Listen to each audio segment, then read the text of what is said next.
안녕하세요. 화상관제인 홍영필 변호사입니다. 이번 시간에 이제 대법원 판례가 있는데, 이제 면책 후에 강제 집행 당하는 사람도 많습니다. 다음에 채권자가 압박을 해서 각서를 써주는 사람이 있을 수 있습니다. 그래서 그거 관련된 내용입니다. 보겠습니다. 면책 결정 확정 후 파산 채권을 변제하기로 하는 채무자와 파산 채권자 사이 합의 효력을 인정할 수 있겠는가? 아니 뭐 자기가 써줬으니까 될 듯 하죠.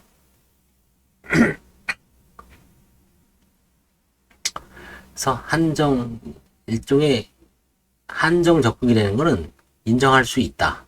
다만 일정한 제한 사유가 있다는 얘기죠. 이를 판단하는 기준 보겠습니다. 채무자 회생 및 파산에 관한 법률 566조 본문은 면책을 받은 개인 채무자는 파산 절차에 의한 배당을 제외하고는 파산 채권자에 대한 채무의 전부에 관하여 그 책임이 면제된다고 규정하고 있습니다. 여기서 면책이라 함은 채무 자체는 존속하지만 파산 채무자에 대해 이행을 강제할 수 없다는 의미입니다. 채무재생법이 파산 절차에서 개인 채무자를 위한 면책제도를 둔 취지는 채권자들에 대하여 공평한 면제를 확보함과 아울러 지급불능 상태에 빠진 개인 채무자에 대하여 경제적 재기와 회생의 기회를 부여하고자 하는 데 있죠. 이를 통하여 개인 채무자는 파산 채무로 인한 압박을 받거나 의지가 꺾이지 않은 채 앞으로 경제적 회생을 위한 노력을 할 수 있게 되죠. 채무자의 재산을 환가 배당함으로써 채권자들 사이 적정하고 공평한 만족을 도모하는 개인 파산 절차에서도 채무자의 경제적 회생은 도모되어야 하겠죠. 이는 채무자가 파산 선고 이후에도 자녀 채무에 대한 무제한의 책임을 지게 되는 경우 오로지 채권자에 대한 채무 변제를 위해서만 경제활동을 해야 하는 극단적 사항을 방지해야 한다는 요청에 따른 것이죠. 그러니까 채무 노예죠.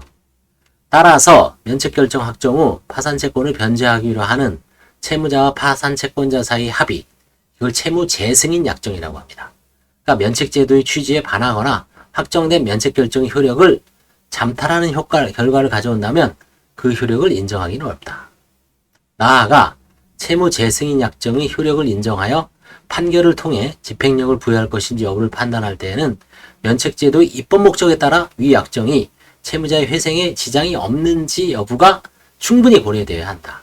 즉, 채무 재승인 약정은 채무자가 면책된 채무를 변제한다는 점에 대해 이를 충분히 인식하였음에도 자신이 자발적인 의사로 위 채무를 변제하기로 약정한 것일 뿐만 아니라 위 약정으로 인해 채무자에게 과도한 부담이 발생하지 않는 경우에 한하여 그 효력을 인정할 수 있다. 이때 채무자가 자발적으로 채무 재승인 약정을 체결한 것인지 채무 재승인 약정의 내용이 채무자에게 과도한 부담을 초래하는지 여부는 채무 재승인 약정을 체결하게 된 동기, 목적, 체결한 시기와 경위, 채무자의 재산 수입 등 경제적 상황을 종합적으로 고려해 판단해야 된다. 결국은 자발성과 그 다음에 그 채무를 부담하게 된 모든 동기들을 조사해서 과연 그게 채무자가 부담할 만하면은 인정할 수 있다는 얘기죠. 그래서 일정한 제한을 가해서 긍정을 하는 제한적 긍정설, 한정 적극설이 이제 대법원 판례입니다. 무효설이 있을 수 있죠. 이건 무조건 무효다. 아니다. 채무자가 자발적으로, 예를 들어서 이런 경우가 있을 것 같아요.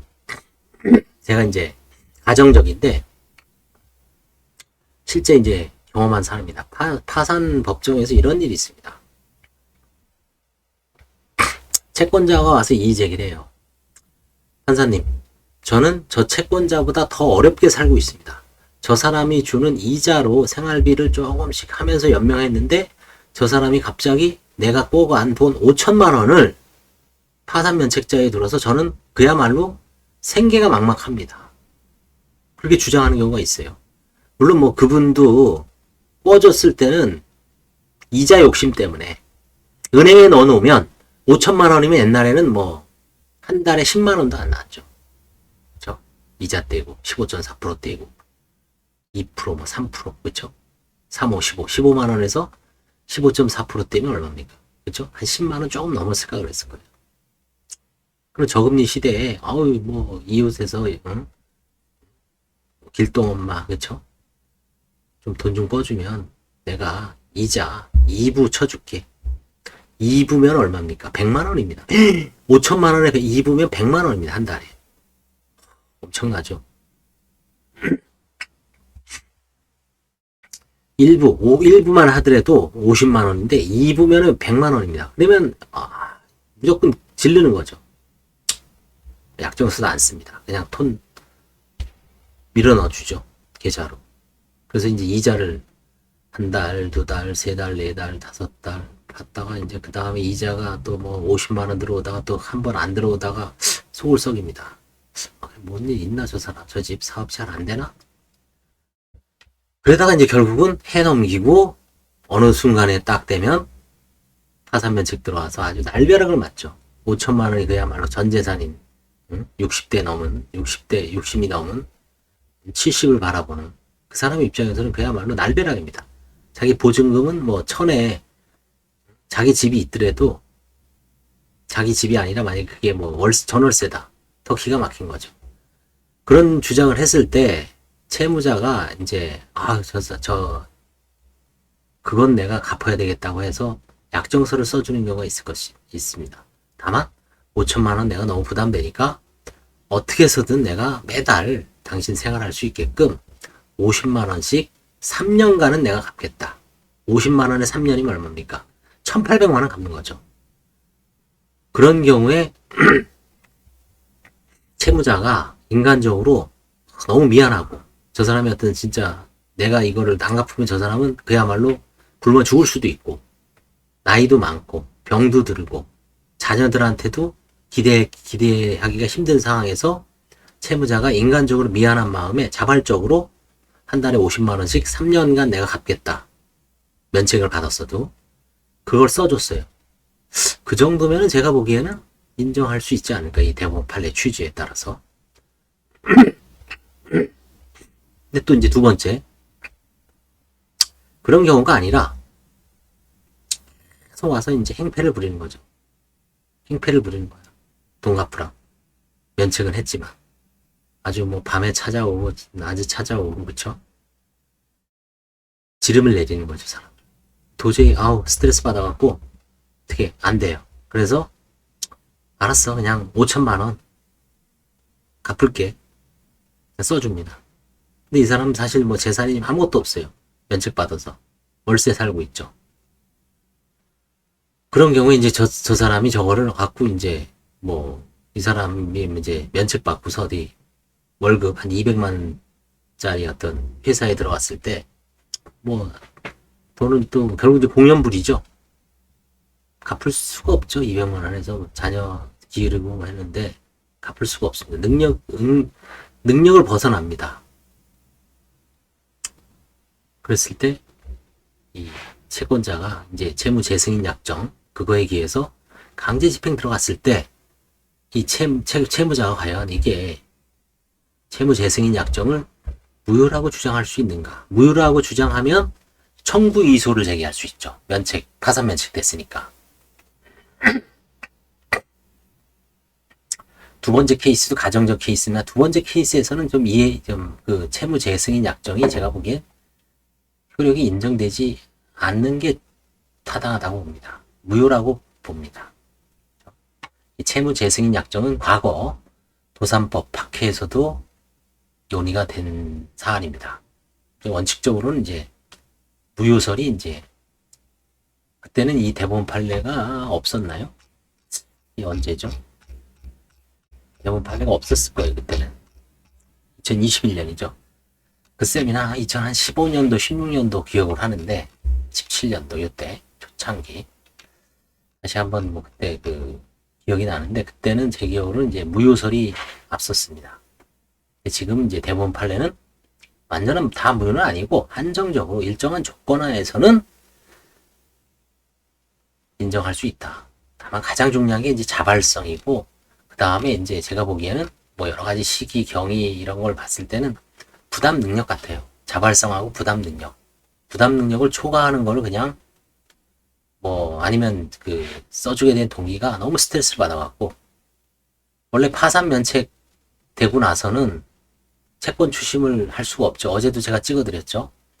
파산 면책 후에 압류 추심을 했을 때는 법원 직원은 채권자의 주소지 법원으로 그 과태료, 그쵸? 재판받을 수 있게 통지해야 된다.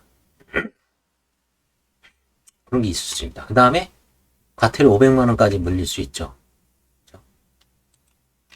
이거는 묘지만 보고요. 자세한 내용은 여기 있죠. 대구지방법원 판결입니다. 원심 판결. 원심 판결을 파기하고 사건을 대구지방법원으로 환송했습니다. 그렇죠? 이건 아까 있는 거하고 똑같아요. 그래서 결론적으로는 일부 유효설, 한정적 유효설이라고 볼 수가 있습니다. 사실관계 나오죠. 케이스 2006년부터 2008년까지 1억 2,800만 원을 대여해 줬어요. 피고는 2012년도에 대구지방법원에서 파산 선고를 받았어요. 면책받았어. 확정됐습니다. 일단은 면책됐죠. 피고는 1억 8천을 2015년 8월 13일 면책된 이후에 1억 8천만 원 원고로부터 차용하고 2015년 10월 25일부터 매월 200만 원씩 지급하겠다. 그쵸? 원고한테 뭐 인간적으로 미안한 측면도 있었고 왜 이렇게 써졌는지 모르지만 차용증을 작성하여 너 거는 갚을게 라고 교부했습니다. 이걸 1차 차용증 한 번 써준 게 아닌가 보죠. 1차 차용증. 그 이후 피고는 2019년 1월 21일 4년 후에 원고에게 9천만 원을 차용하고 매월 28일 100만 원씩을 갚겠다. 이를 이해 어길 시 1억 8천만 원을 지급한다. 2차 차용증을 써줬어요.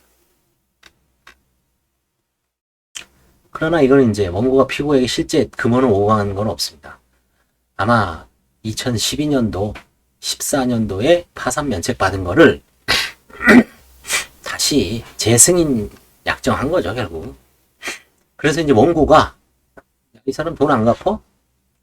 주의적으로 약정금 지급을 구하고 예비적으로 1차, 2차, 1차 다 구했죠. 돈 내놔라. 어차피 이 사람 다 써줬다. 법원에서는 채무자인 피고는 면책결정이 확정된 후 파산 채권자인 원고의 독촉에 의해, 그쵸? 독촉에 의해 부득이하게 파산 채무의 변제를 위하여 1, 2차 자발성이 없다라고 벌써 본 거죠. 얼마나 지름을 내렸겠어요. 찾아와서. 그쵸? 인간적으로.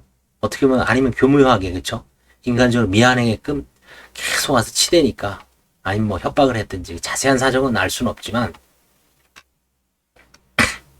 그래서 원심으로서는 그와 같은 판시와 같은 사정 외에도 피고가 자발적으로 채무 재승인 약정을 체결한 것인지, 그쵸? 채무 재승인 약정이 1억 8천을 부담하는 게 과도한 부담을 초래하였는지, 피고가 야, 나 이제 면책 받고 조만간 부모님한테 수십억 물려받아. 에이, 이 정도는 1억 8천 써줄게. 그러면 그건 인정할 수 있죠. 자발성에 기해서 또 부담 능력이 있습니다. 근데 이거 봤을 때는 피고는 아마 파산 면책 받는다 그래서 팔자 고친 사람이 있겠습니까? 여전히 어렵죠. 그냥 채무만 추심을 못하게끔 보호를 해주는 거죠. 그쵸? 강제 집행 못하게, 소송 못하게, 채권 추심 못하게. 그리고 그 유배해서 파산 유배해서 그 하면 형사처벌은 못하죠. 과태료 500만 원입니다. 그래, 500만 원 이하. 여기에 이건 아마 제가 보기엔 과도한 부담을 초래했다고 보죠. 그럼 그 여부를 추가로 심리하여 2차 차용증 작성에 따른 그 약정의 효력을 신중하게 판단했어야 되는데 원심은 이런 거 대충 했다. 이 심리 제대로 안 했다. 그래서 상고가 이유가 있다. 파기 환송이죠. 그래서 대구지방법원으로 사건을 돌려보낸 겁니다. 이게 판례가 아주 이제 어떤 법률신문의 그 문헌에 판례 평석의 어떤 주요 판례로 나와 있어서 평석은 이제 그 논문을 봐야죠. 직접 어디 뭐 그 잡지라든가 이런 거 실린 거를 뭐 지금 카피하기는 어려워서 그냥 요 판례만, 이런 판례가 지금 나왔구나. 2021년에 나왔습니다. 9월 9일 날. 비교적, 코로나 시국에 나왔네요. 그쵸? 그래서 이것도 이제 개인 파산, 이런 케이스가 알게 모르게 꽤 있을 수 있습니다. 꽤 있을 수 있어요. 이렇게. 채무 재승인. 이런 약정은 파산 면책 선고 이전에도 써줄 수가 있어요. 이전에도 싹 써주고 그거는 싹 빼고 뭐 기존에 있는 채무만 하고 이거는 이제 새로운 약정이다 하고 이제 나중에 또 주장해서 뒤통수 칠 수도 있죠. 아니 파산 선고 이후에 이제 써줄 수도 있고 다 면책 받고 나서 이 사건처럼 써줄 수도 있고 아무튼 파산 채권에 포함된 거와 연관성이 있는 것을 채무자가 다시 갚겠다. 다시 약정하는 거를 채무를 다시 승인한다. 그래서 채무 재승인 약정이라고 합니다. 이랬을 때 그 효력을 인정할 것인가에 대한 대법원 판례였습니다. 가장 중요한 거는 자발성 부담 능력. 이 두 가지만 기억하십시오. 자발성 부담 능력. 이게 아니라면은 둘 중에 하나라도 탈락하면은 아웃이란 얘기죠. 효력이 없다. 이 두 가지만 충족되면은 그럼 이 두 가지 충족 여부를 누가 판단하겠어요? 증거에 의해서 사실심 판사가 판정하는 겁니다. 판사 마음이죠. 그렇죠? 판사가 심리를 해서 삐딱하게 볼 수도 있고 원고를 삐딱하게 볼 수도 있고 피고를 삐딱하게 볼 수도 있고 결국 재판에서 1심에서 가려지는 거기 때문에 뭐 되게 어렵습니다. 아까 대법원 판례는 법률심이죠. 추상적인 법리만 설치한 겁니다. 이런 경우에 채무 재승인 약정이 유효하기 위해서는 자발성과 부담 능력이 있어야 된다라고 이제 설치만 했지 실제 개별 사건에서 자발성과 부담 능력이 있는지는 사실심 판사 뭐 2심까지 갔으면 2심이죠. 1심에 1심 판사고 사실심 판사가 증거에 입각해서 사실 인정을 하면 무효가 되고 유효하고 그게 아니라면 무효로 판단될 가능성이 있다는 얘기죠. 결국은 뭐냐면 케이스 바이 케이스라는 얘기죠. 해봐야 안 되는 얘기고 이 대법원 판례를 안다 그래서 그쵸? 뭐 사건을 이기는 건 아닙니다. 결국은 증거를 얼마나 수집해서 사실관계를 본인한테 유리하게 구현을 하냐의 문제입니다. 사실 모든 소송이 마찬가지죠. 모든 소송은 기본적으로 이와 같은 구조하에 있는 겁니다. 그래서 소송이 어렵습니다. 변호사를 선임한다 그래서 다 이기는 것도 아니고요. 절반은 지잖아요. 그렇죠? 변호사 선임하더라도. 결국은 판단은 객관적, 중립적인 판사가 하는 거고요. 미국에서는 배심원이 하는 거고 우리나라는 판사가 하는 거죠. 재판제도의 어떤 차이점이 있지만 근본적인 어떤 판단 구조는 똑같습니다. 지금 판례를 이것도 아주 중요한 판례입니다. 채무 재승인 약정이 이것과 관련해서 고민하신 분들이 분명히 있을 거예요. 괜히 써줬나? 써주고 후회하죠. 아니 어디 찾아가 보니까 이거 무효로 할 수 있대. 그쵸? 근데 다 자발성이 있고 그게 뭐 본인이 뭐 부담 능력이 있다. 한 500만 원, 1000만 원. 그 소득에 비해서.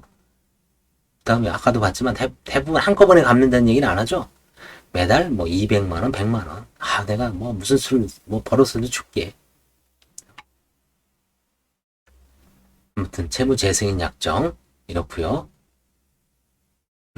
도움이 되셨다면 좋아요와 구독 눌러주시기 바랍니다. 부탁드리겠습니다. 감사합니다.